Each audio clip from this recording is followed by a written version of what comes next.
Kevin, and good morning, everyone. So I'm going to do a classic I hate the teacher on the first day of class teacher move, which is to ask you all to come forward because we've got a little speaker right there, and I want you to be able to hear it. So I'm not going to force you to come forward, but if you want to get a little bit closer to the music, move up a few chairs. And the great thing about this is, first of all, I can't drop your grade because you're not actually in my class. And even better for you, I can't actually see you because of the stage lights, which are fine. I just hope I can see my paper. That's the old guy thing. All right, first of all, I want to, little public thanks for our tech folks. We've got Pete and Dan and Laura, who are supposed to remain invisible, but they made this all happen, so appreciate that. Yeah. All right, I'm going to read you the précis. So that is the introduction to the talk. This is what I gave Kevin, which convinced him actually to bring me here. So it had to be pretty good. So I wrote a fancy one, and I want to read that to you, and this is going to give you some indication of what I was supposed to have talked about. Because what happens over the next hour really depends on you to a certain extent. All right, here it is. Restoring Christian culture is a matter of personal initiative. Just as adherence to Catholic morality requires an act of the will, Catholic men and women of all ages must choose actively to surround themselves with cultural masterworks which enlighten, edify, and ennoble. They must just as actively choose to reject base popular culture which trivializes the dangers of the world, the flesh, and the devil. Peer pressure and natural appetites conspire against the best young men and women. They must fight, and refusal to engage in the cultural battle means defeat. The devil owns the world's preset cultural broadcast frequency, and unless we choose to change the channel, through our active choices, we will see and hear only him. But what a worthwhile struggle. Truth, goodness, beauty, and peace of soul await those willing to leave the cultural wasteland behind. So that's the fancy précis, and I'm going to deal with the elephant in the room next, which is the irony of the fact that I'm an old guy talking to young people. This is a youth conference, and how do I establish credibility with you? How do I convince you that I never stopped seeing with your eyes? Well, part of it's to communicate to you my understanding that I know that you see with my eyes as well. That never changes. It's an interesting journey. Every now and then you look outside the window of the metaphysical train and you realize, I've gone a long way. What's outside I don't recognize. It's moving very fast, but I still see with the same eyes. I'll look in the mirror in the morning and be shocked. I don't know who that person is. Something inside me is still as you are. Something inside you is what you want to be and what you will be just as a matter of time. So what we're going to talk about today briefly, 3 main points. I want to talk to you about your age, and I understand the ambiguity of that statement. I will talk about both aspects of that. I want to talk to you about how you can, as I said in the précis, recognize and reject the bad, and how you will approach the decision to embrace the good. You're doing a really good job. Your spiritual life, your prayer life, you're here. That says a lot about you. If you hop in the truck and you've got the rock music or the country music playing in the background, it might not kill you, but you have to start seeing that as something which is going to work in opposition to the noble choices you're trying to make when it comes to the more important things in your life. So we'll talk a lot about appetites, and I want you to try to make this analogical comparison between your appetite for food, your taste when it comes to food, and your cultural appetite. So both culture and food provide a sort of nourishment. What would you say about the 25-year-old who ate Cocoa Puffs for breakfast and cold pizza for lunch and ramen noodles for dinner every day? You'd say, that's the luckiest guy in the world. I want to be that guy. So we talk about credibility. This is a good way to lose it. I'm going to stand up here on my mighty perch, obscured by various microphones, blinded by the dazzling stage lights, and tell you all, fill in the blank is evil, right? It's beneath you. If you like it, there's something wrong with you. I would be a fool to say that. If I drive through the drive-thru and say, it has no appeal to me, I have transcended my physical appetites. I need not worry about the inherent goodness of the confluence of fat, sugar, and salt that is a double cheeseburger. It means nothing to me. No, it means quite a lot to me, unfortunately, more than I'd like. What do? You choose not to choose. This is difficult. That's the crux. So what am I going to tell you, old guy? I'm going to tell you to make your bed, right? I'm going to tell you your mom doesn't live here. No one's going to do the dishes. No one's going to make those good choices for you. It is a choice. You will not simply grow out of the appeal that sinful or base things have. That's it. It's really the end of the conference. But I'm going to go on because I've got an hour.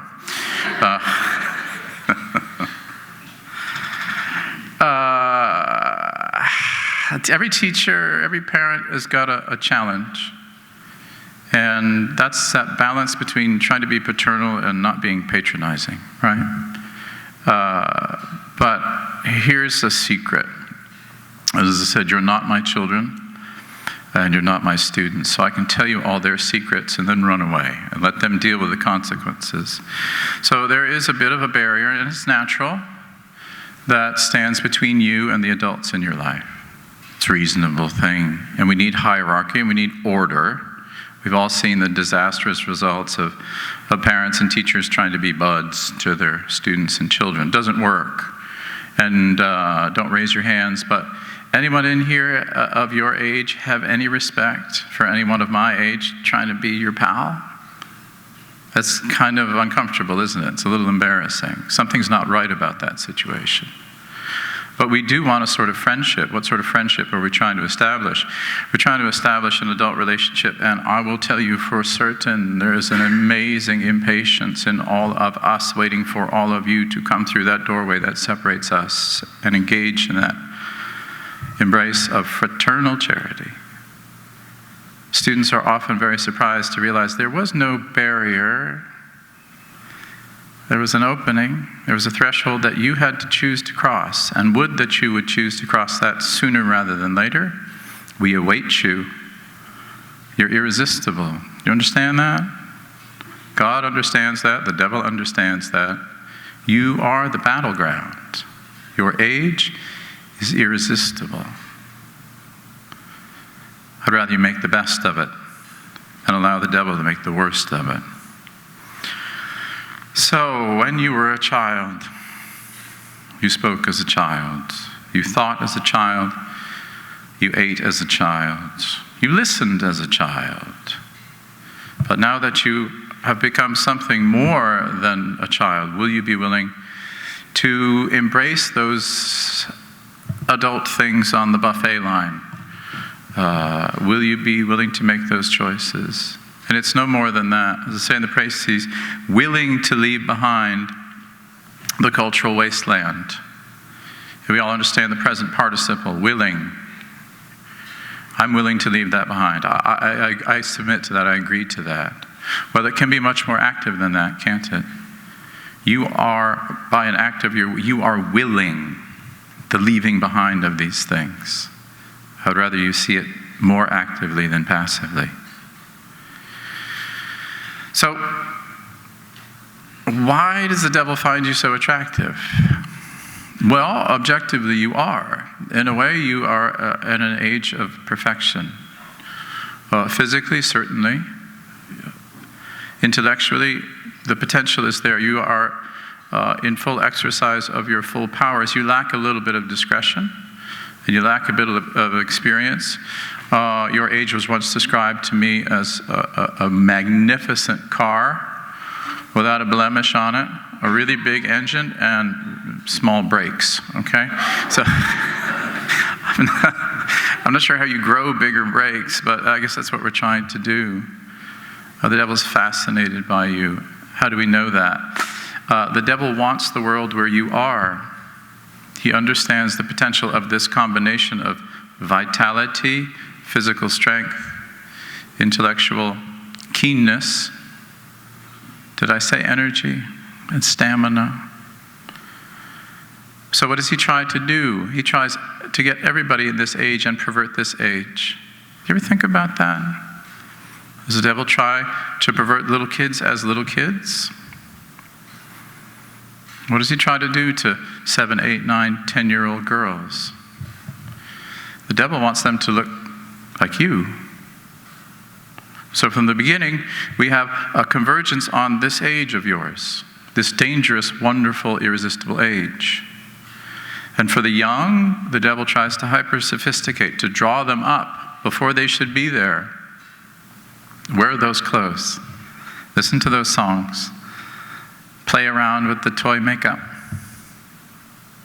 Inherently evil, not in and of itself, but the hyper-sophistication and sexualization of a child, that's evil in itself.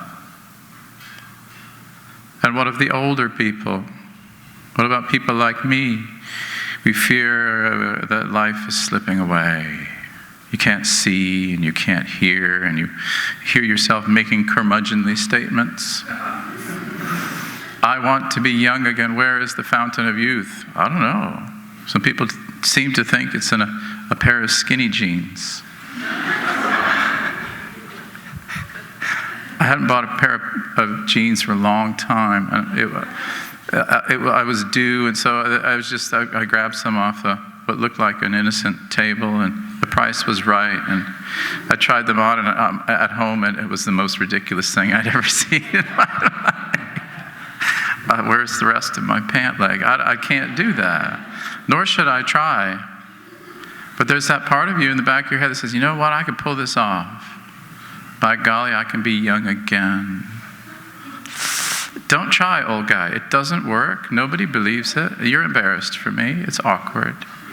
And then you text each other about, did you see old guy? Unbelievable. So those pants were just, can't believe he even tried to put those on. I'm not quite sure he actually got them on, but how he gets them, never mind. It's bad. It's bad. But you see what the devil's trying to do. He knows how powerful your particular age is. You just happen to inhabit it properly. You belong where you are.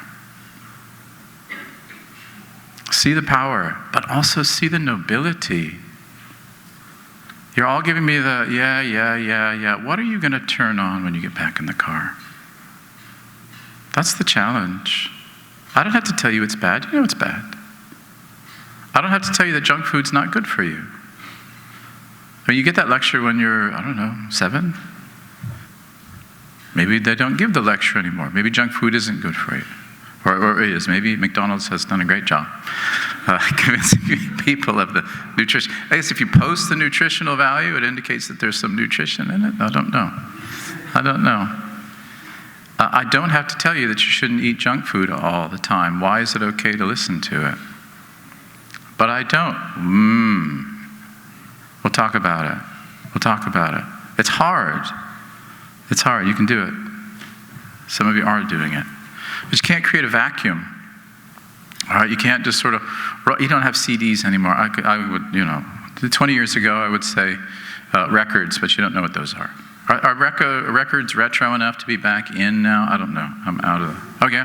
So somebody actually, now you need a record player, honey. That's the problem. If you don't, I've got this 33, and you know what that means? Never mind. I saw something funny this morning. I was walking through breakfast, and somebody's wearing a t-shirt. If it's yours, it's fine. There's nothing wrong with it. But it was clearly designed to be super, super old school and retro. And it said, whatever the make of the clothing was, 85. 1985, man, those were the days. For those of us who were born in the 60s, 1985, you have to go back a little bit farther. But I understand. What's the appeal? What's the appeal? You're trying to tap into something that you know is there. It's not a bad thing at all. But come up higher. Come up higher. That's the challenge. That's God's challenge.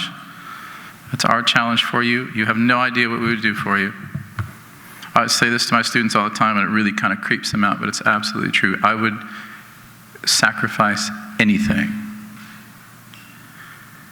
for you to promise me that you are not going to make the catastrophic life choices that I know you will insist on making. This is how it goes.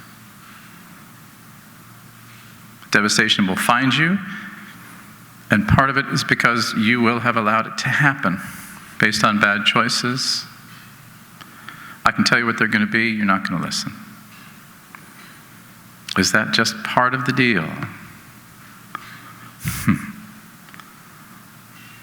I'd love to help. Let the old people in your life help you. We know some stuff. Remember, we are you, just an older version. I would love for you to learn from my mistakes. We don't have time, either in this conference or in this present century, for me to list them all for you. I would be dead long before I finished reciting my list of mistakes, but suffice it to say, I'm an expert in mistakes. I have an honorary doctorate in making horrible life decisions. My wife would say, yeah, let me tell you about the best mistake I ever made. Snookering my wife into marrying me. It was much closer to your age than mine. It's fascinating. She's a magnificent creature. Figured if I made it to 40 as a bachelor, I was free and clear. I got to 37. I think I would just be a kind of curmudgeonly old professor type who would growl at students and then play music and make everybody weep. And it would be great. And I'd go home and have a couple of martinis, and the cat and I would sneer at each other, and it would be wonderful. I made it to 37. And then, watch out, man, a pair of flashing eyes. I'm a sucker for truth, goodness, and beauty. Maybe not necessarily in that order. We all are. Someday you'll meet my wife, and she'll just stand up here next to me and roll her eyes at everything I say. It's a wonderful act that we put on together. Embrace it, men. There's no greater, more wonderful responsibility you can have in your life than sacrificing everything in its fullness to your wife and your family. It's not glamorous. That's not what they show you in the movies. You're wildly incompatible in some really important ways, but that's just the way God has designed it. I look forward to hearing of your domestic successes. You've got to make the people. You understand that. There's no church without the people. Remember the little thing you used to do as a kid? The church is not the house. The church is not the steeple. The church is the people, right? That's you and who you make. All right. Adult choices. We talked about the city of God and the city of man. That's really remember, there's no space in between those two. You can't just sort of go on a road trip from the city of God to the city of man. Hey guys, pack up. You get the cooler. We'll spend a couple of reckless days. We know we're going to go back to the city of God, but this is just a little, you're either in one place or the other. It happens instantaneously. There's no traffic jams getting from the city of God to the city of man. You get there instantaneously. It's a matter of your choice. You've got to choose to be in the right place. All right, we talk about, so that's St. Augustine. We talk about St. Ignatius and the banners, the standards. All right. I want to talk about mottos. So, Diligere et quod vis fac. That is Latin for what? Love God and do what you will. And you say, well, that gives me a lot of leeway, doesn't it? It does. Gives you absolute leeway. If what you're doing is motivated by the love of God, you can actually, honest to goodness, no kidding, do whatever you want, because you won't do anything that offends your friend, your God. Dilige et quod vis fac. Love God, do what you will. Take off love of God, and what do you have? Do what you will. That's another motto. That's the motto of the world. Some of you might recognize that motto. It was stolen as a kind of official motto by a very famous Satanist called Aleister Crowley. Do what you want is the whole of the law. Either one place or the other. Love of God separates the two things. There's no space in between. You will either be one place or the other. And it's a hard choice. Why do we struggle so much? Why is it that the world seems to want to exert such a base and negative influence on us? Why are the things which are supposed to be normal, that everyone your age does, why is this something we are told we need to avoid? Well, as noble Catholic men and women, it's pretty simple. It's beneath you. Not in terms of age or whatever. It's a matter of maturity. So maturity is a choice, immaturity is a choice. How do you tell the difference between the two of them? Well, we'll start here. When you are immature, there is this terror that you have inside as you are defining who you are, at the idea that you're not absolutely unique. The idea that someone doesn't recognize you as being singular not only scares you, but it insults you. The idea that people could know what you feel, the idea that anyone understands what you're going through, is something which is a threat. This is a definition in a lot of ways of immaturity. Choosing a sort of self-centered isolation, insisting on your own specialness. You are very special. Don't worry about that. As individuals, you're all unique. Don't worry about that. But until you choose to recognize the fact of the universality of the human condition, you will remain immature. When you choose to be mature, you find the greatest comfort in the fact that everyone has felt and gone through what you're going through. The particulars are different for sure. But what a consolation that is, to know that those around you understand your joy, they understand your pain. Why? Because they were you too. And maybe they want to help. And they can't help if you shut them out. And isolation, one of the devil's favorite things to use against you, is a choice. Isolation is not a circumstance. Isolation is a choice. And if you put yourself there, you are what we would call in the old country a sitting duck. The devil will find you, and he will quite literally have his way with you. He's stronger than you are. He's smarter than you are. Don't wrestle with him. So, maturity, immaturity. Relates not just to people, it relates to the time we live in, doesn't it? So we're now living in an age which is obsessed with self. So the problems of the age are, yes, of course, they relate to sin. But essentially, this is a problem of maturity. The age itself is a sort of entitled brat of sorts. Not your chronological age, the time in which we live. How must you choose to live? St. Thomas talks about the movements of charity in a soul. Very simple. St. Thomas at his best, you can actually hold on to it. You don't have to have the numbers and the letters and the... Very simple, I'll paraphrase. in plain English. 3 stages of charity in the soul. Stage number 1, get out of yourself. Move beyond self-centeredness. This prepares you for stage number 2. Give of yourself. Now, this is a big deal.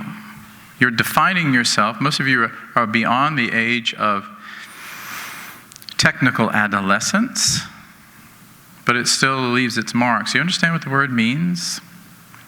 Adolescence means to burn. That makes some sense, doesn't it? Remember those glorious years? Wouldn't you all want to go back and be 15, 16 again? Wasn't that great? That's where your guardian angel earns his paycheck. Oh, I don't know if it'll be the first thing I do when I get to heaven. If I get there, God willing, pray for me.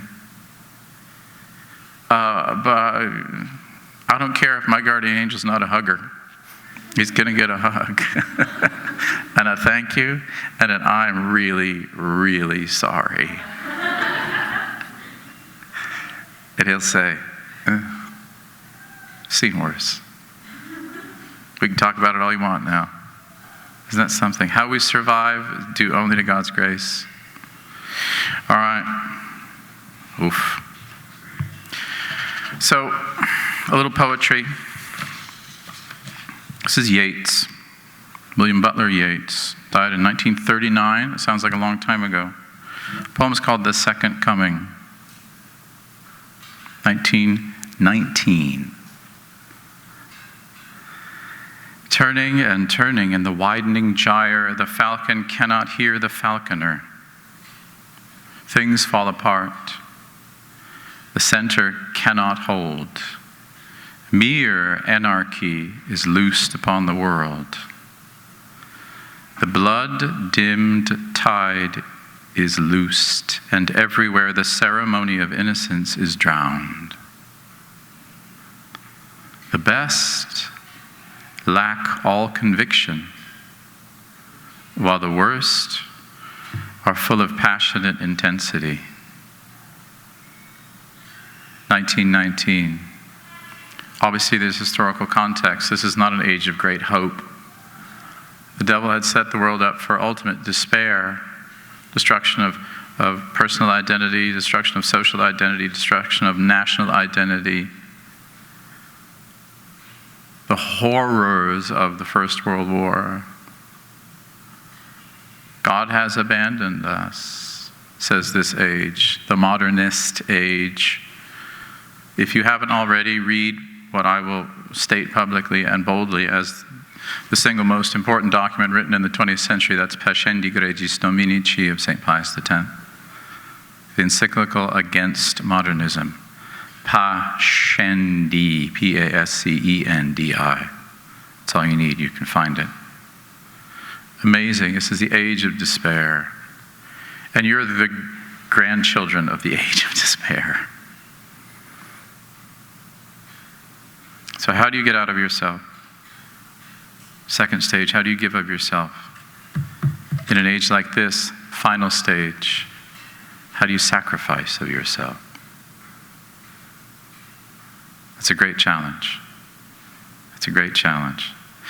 And oh, by the way, if you can get through this time and actually have a real sense of who you are, congratulations.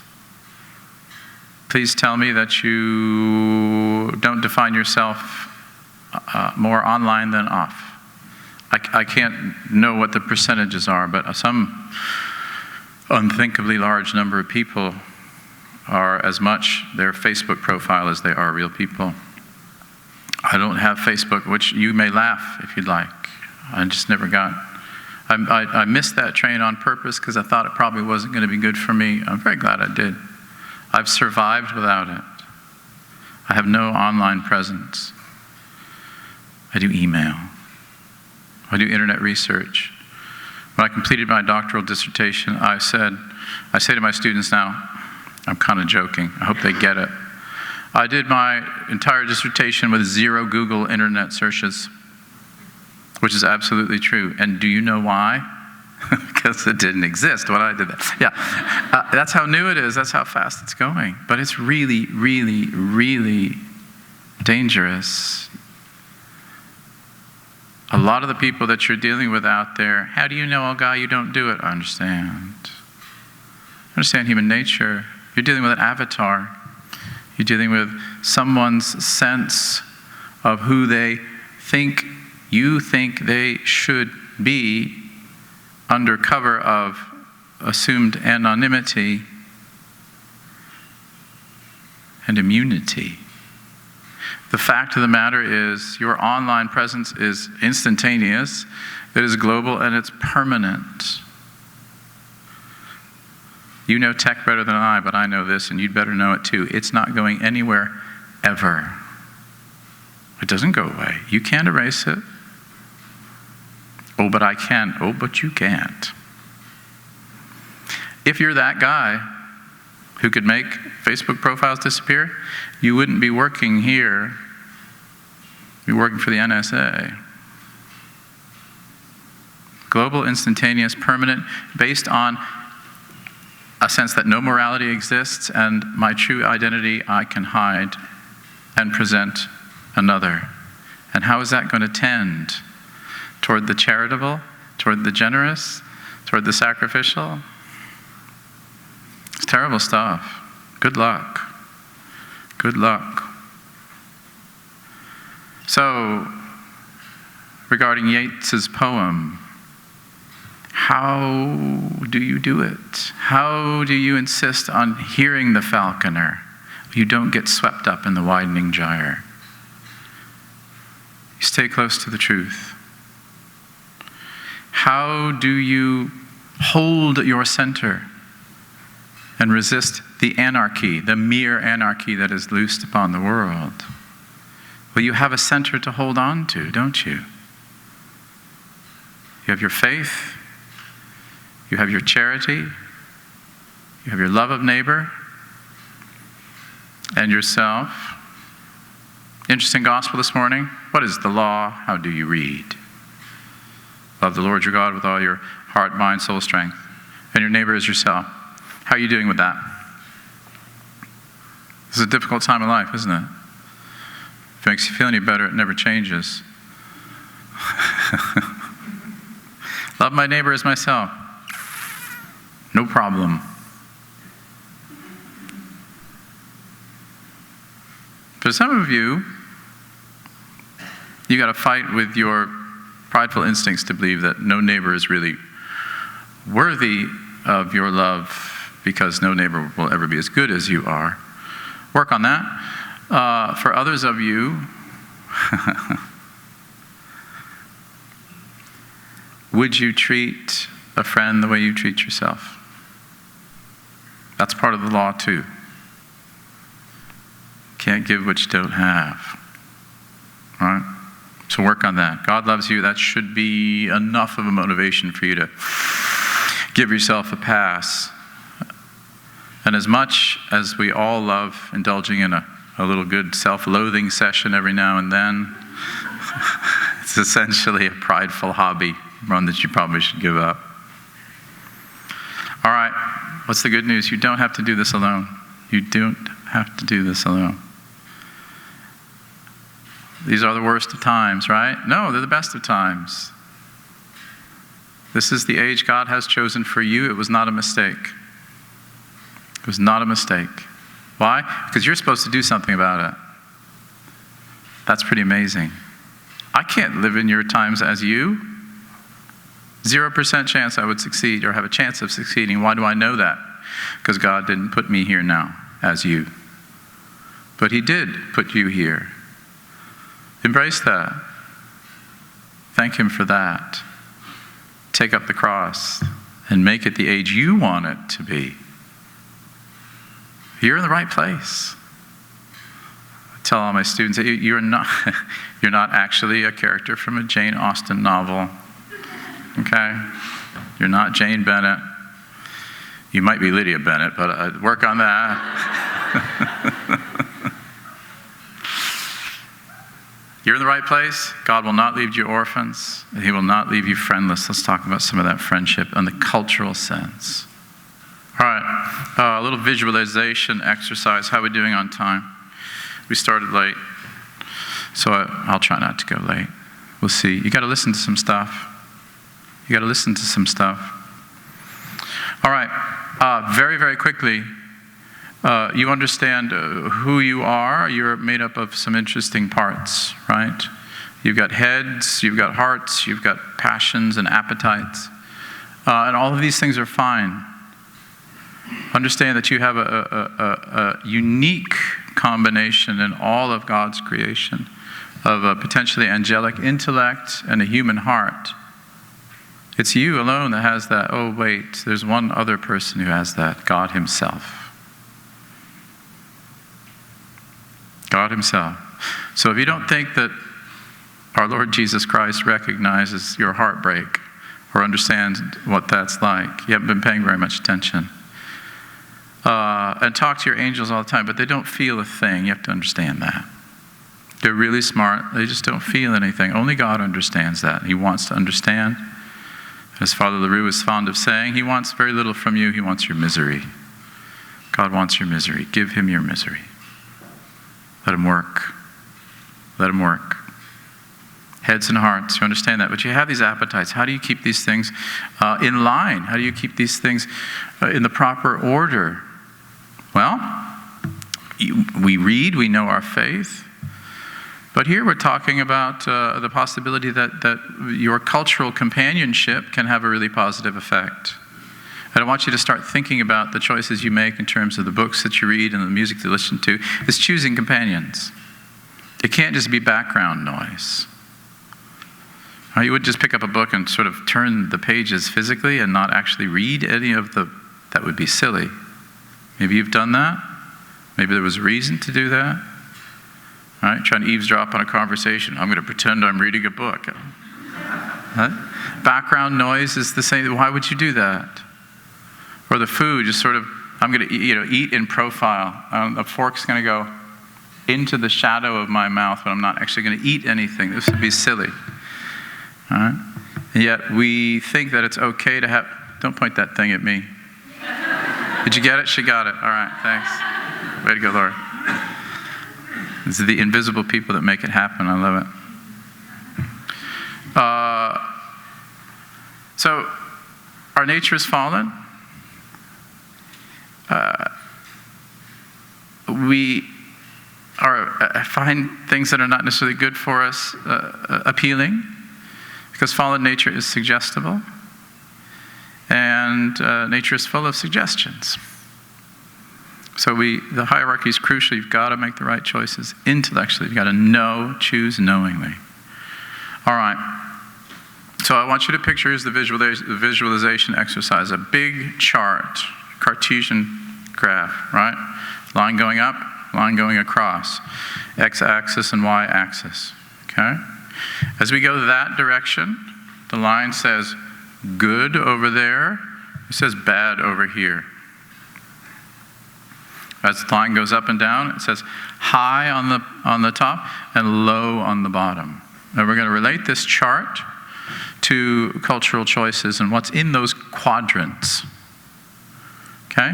So you've got high art that is good. You've got low art that is good.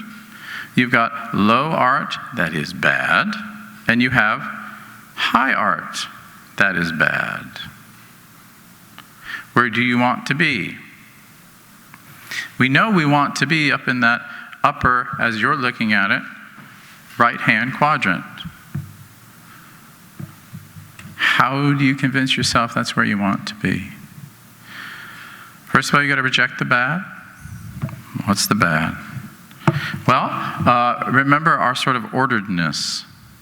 We have a music that corresponds to a pure intellect. It's called a Gregorian chant. But most music is a combination of melody and harmony and rhythm. And if it's properly ordered, you will have a properly ordered response. If it's improperly ordered,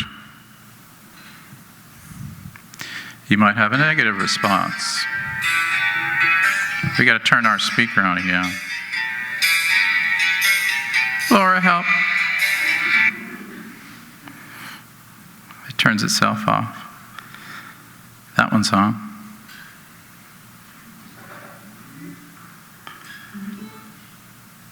Are you sure it's on? Are you ready for your Metallica?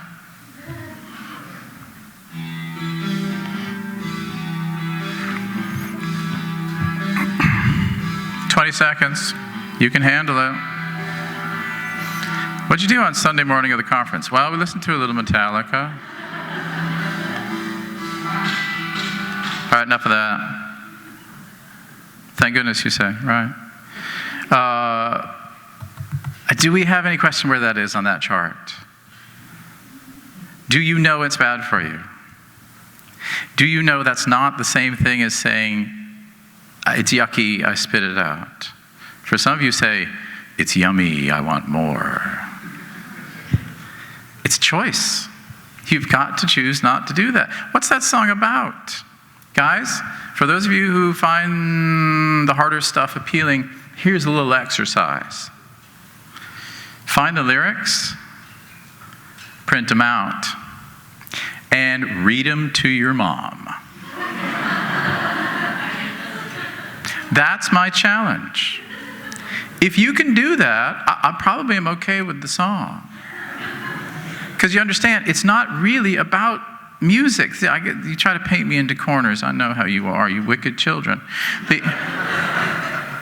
You want me to tell you that the music itself is evil. It's not, it's 4 chords. If you throw out the chords, the music of rock and roll, then out goes all, you got to get rid of this.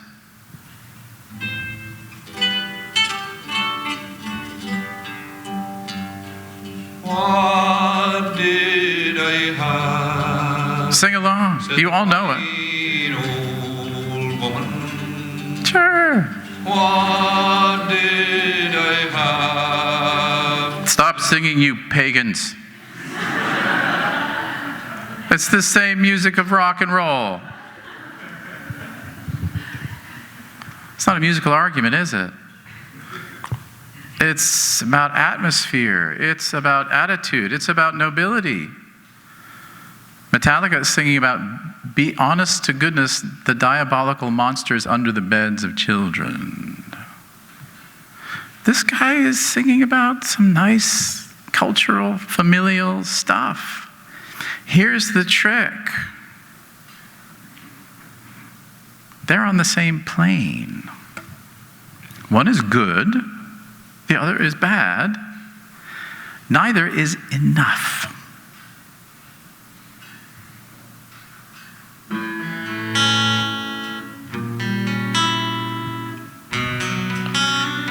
Oh, that Metallica is really bad stuff, but you know. Blame it all on my roots. This is my man Garth. Showed up in boots. Ruined your black tie. Listen to the words. Listen to the words. Last one to know. Last one to show. I was the last one you thought you'd see there. Cue the drums. That's all the surprise. And the fear in his eyes. When I took his glass of champagne. I toasted you, said, honey, we may be through. And you'll never hear me complain. 'Cause I got friends in the whole place. Yeah. It's like he wrote that song for me. Are they friends? Yeah, they're probably real friends. Is it a low place? Yeah. Is his low place the place you want to be? What is he actually talking about?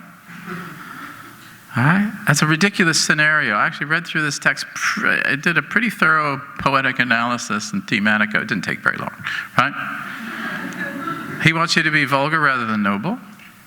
The lower things are higher things. The fact that he's ruined somebody's life, who's, this is the wedding is supposed to be the best day of your life, and so here's a drunk ex-boyfriend slob who's going to come in and destroy your reception, and we're supposed to think he's a hero.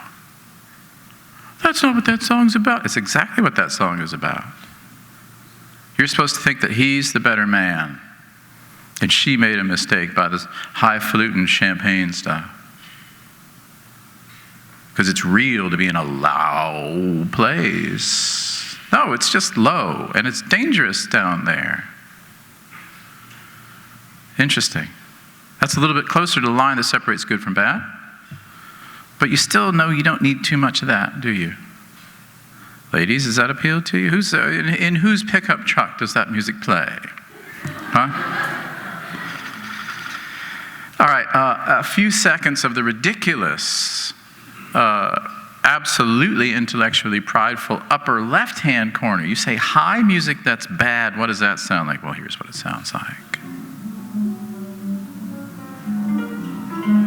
It's real deep. Old people sit and scratch their goatees and say, that's deep. It is deep, actually. It's quite deep.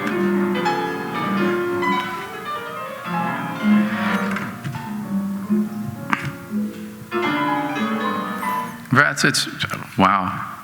Do you have any idea how smart you have to be in order to understand that? It's all about pride. It's the same people who look at the abstractist paintings that it could be one direction or another. It's all about pride. About a denial of proportion, about a denial of order, about a denial of transcendental absolutes, truth, goodness, beauty. It's about me, me, me, me. These people are incredibly smart, but the culinary equivalent of that music you would spit out. Stop eating the Metallica. All right, real friends, real friends. What's in the upper right-hand corner? There's so much, but I want somehow to have this music worm its way into your fabulously potential little hearts. And even your fabulously developed enormous hearts. Some of your problems, the heart's plenty big, maybe too big. You got to get the head in control of that. For some of you, the heart needs to grow a little bit. What helps? I don't know. This helps me. Maybe it helps you.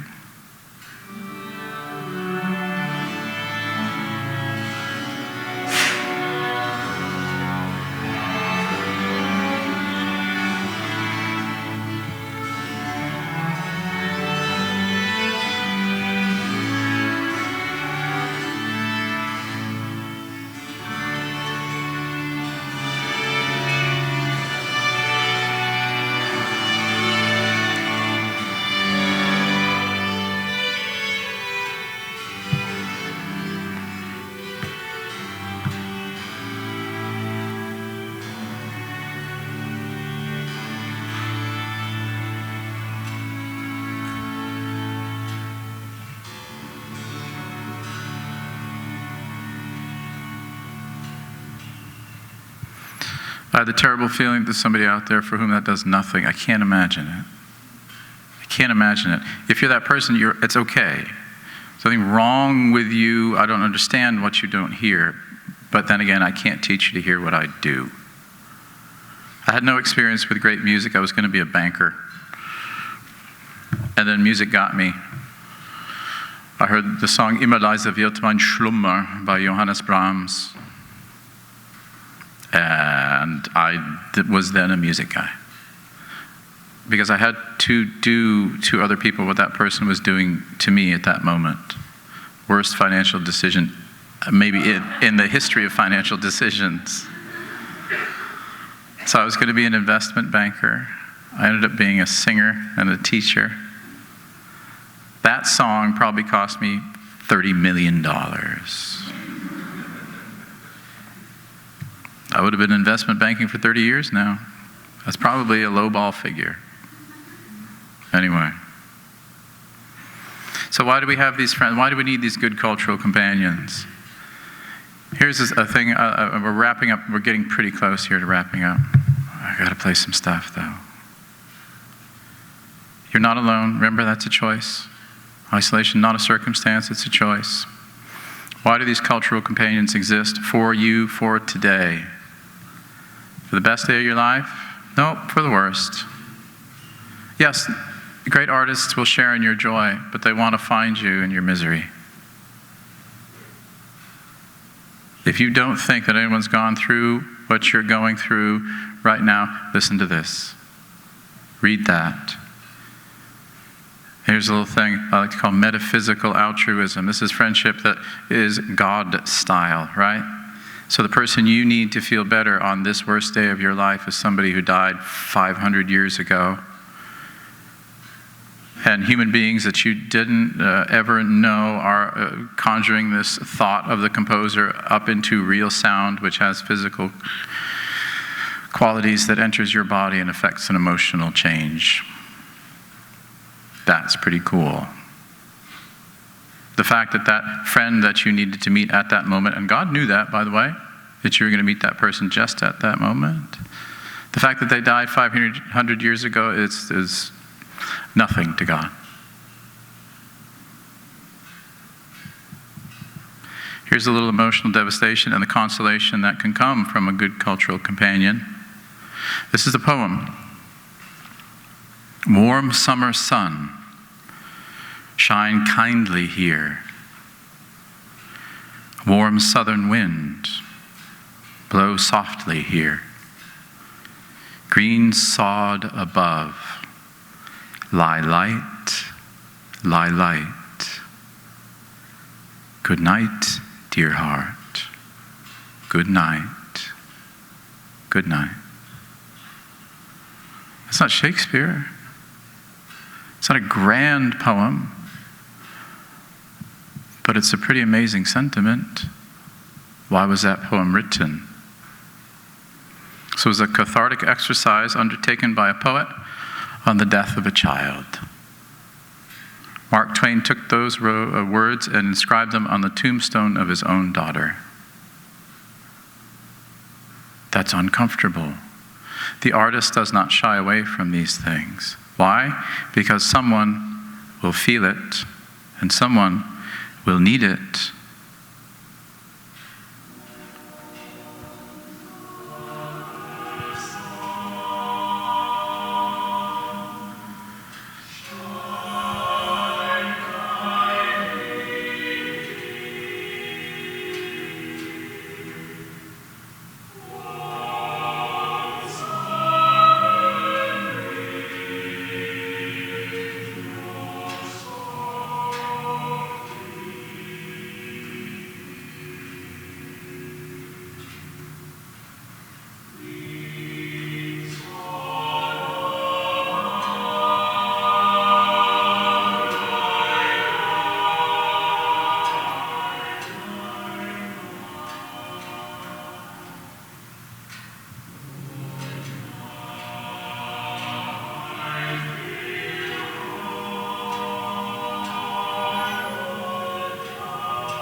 You're talking about an artistic consolation relating to an event, the full psychological recovery of which is scarcely possible. And in this all we see God's love.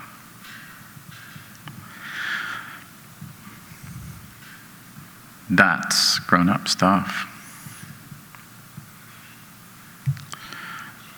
It's wonderful. You're never alone. So, this is not about the practical nuts and bolts. I'm going to make sure that if you want it, you have my email address. I'll give you the personal one.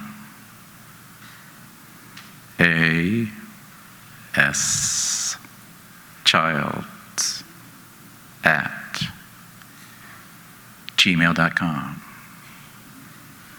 Here's what you do. I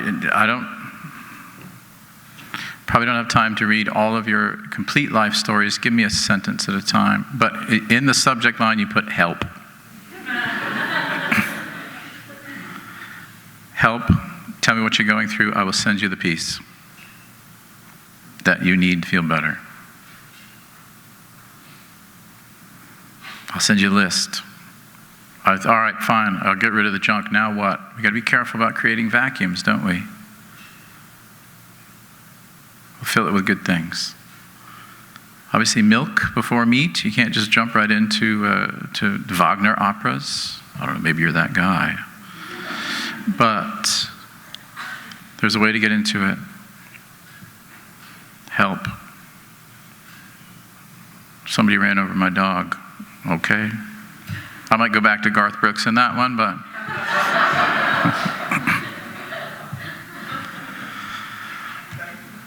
you're not alone, you're not alone, you're not alone. You're magnificent. I would do anything to help you. I'm in such a disorienting place. Not only physically, Kansas is very strange.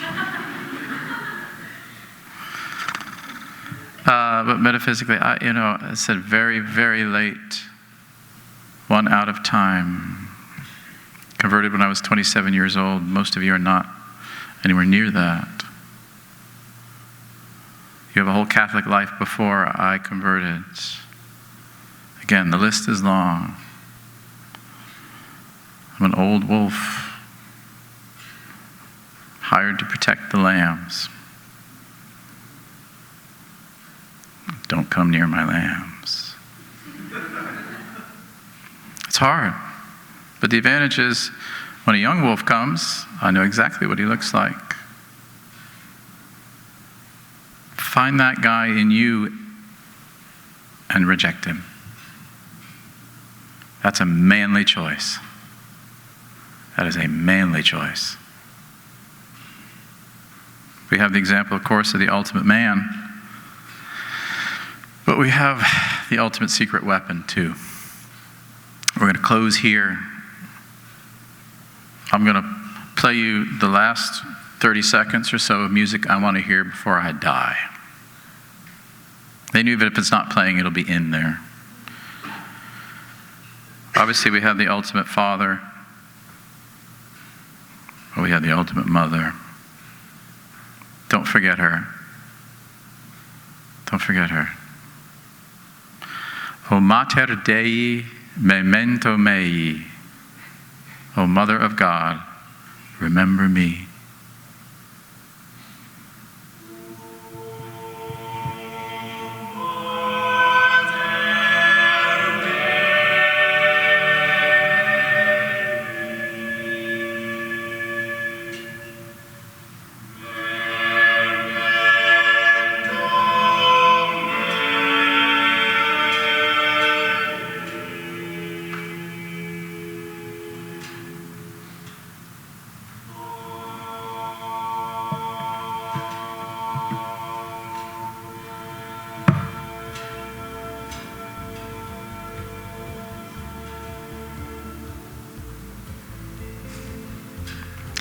We're here to help.